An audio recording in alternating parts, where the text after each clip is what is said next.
দেখো বন্ধুরা, আজকে আমি বানাবো রায়তা।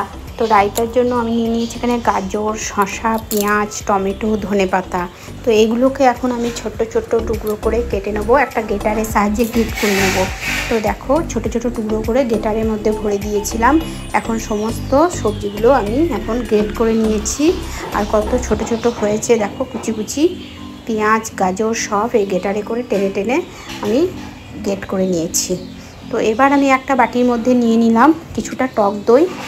আর এটা হচ্ছে আমুলের প্যাকেটে যে টক দইটা, ওটা তোমরা বাড়িতে পাতা টক দই দিয়েও বানাতে পারো। তো দেখো আমি এখন পরিমাণ মতো একটু বিট লবণ দিয়ে দিলাম, একটু চিনি দিয়ে দিলাম মানে মিষ্টি, আর দিয়ে দিলাম একটু গোলমরিচের গুঁড়ো।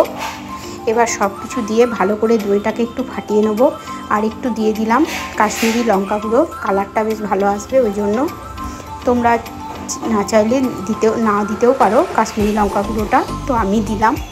তো এখন সমস্ত উপকরণগুলো দিয়ে আমি ভালো করে এটাকে ফেটিয়ে নিচ্ছি। তো দেখো সুন্দর করে দইটাকে ফাটিয়ে নিতে হবে আগে, তবেই কিন্তু রায়তাটা খেতে ভালো লাগবে আর দেখতেও ভালো লাগবে। আর এই গরমকালে না এই রায়তাটা খেতে খুবই ভালো লাগে, আর খাওয়াও খুব ভালো, পেট ঠান্ডা হয়। আর দইয়ে তো জানোই প্রচুর পরিমাণে প্রোটিন আছে। দই খাওয়া সবারই ভালো, দইয়ে প্রচুর পরিমাণে ক্যালসিয়াম আছে। তো এখন আমি দিয়ে দেবো বাকি আনাজগুলো, যেগুলো কেটে রেখেছিলাম সেগুলো। তো এবার আনাজগুলো দিয়ে আমি ভালো করে সুন্দর করে মেখে নেবো। আর দিয়ে দিলাম ধনেপাতা কুচিটা দিয়ে এবার সমস্ত উপকরণগুলো এখন দইয়ের সঙ্গে আমি ভালো করে মেখে নেবো। পেঁয়াজটাও দিয়ে দিলাম। তো দেখো গ্রেটারে করে গ্রেট করলে না সবজিগুলো অনেক মিহি মিহি হয় শুরু আর রায়তাটা খেতেও ভালো লাগে। শুধু আমি শসাটা মুঠিতে করে কুচি করে নিয়েছি, আর বাকি উপকরণগুলো আমি কিন্তু গ্রেটারে করে গ্রেট করে নিয়েছি।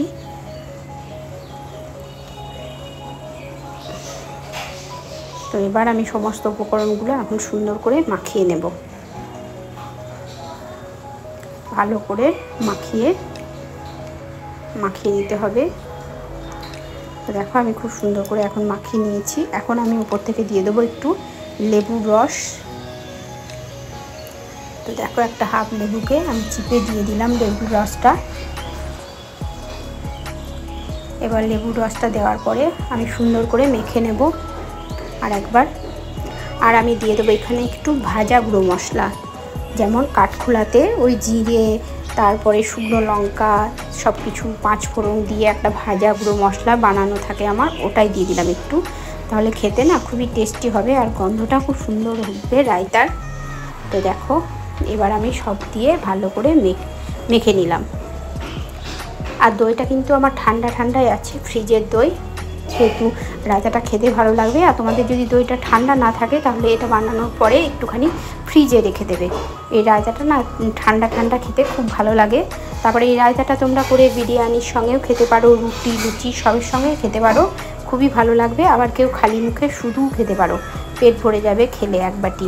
তো এবার দেখো আমি দুটো বাটি নিয়ে নিয়েছি, বাটির মধ্যে এখন দিয়ে সার্ভ করে দেবো। তো দেখো বাটির মধ্যে আমি তুলে নিচ্ছি রায়তাটা, দুটো বাটিতে আমি 2 বাটি তুলে নেব রায়তা, তারপর আমি এটা সার্ভ করে দেব। তো তোমাদের কেমন লাগলো বন্ধুরা আজকে রায়তার রেসিপিটা? আমার যদি ভালো লাগে তাহলে একটু লাইক কমেন্ট শেয়ার করে দেবে।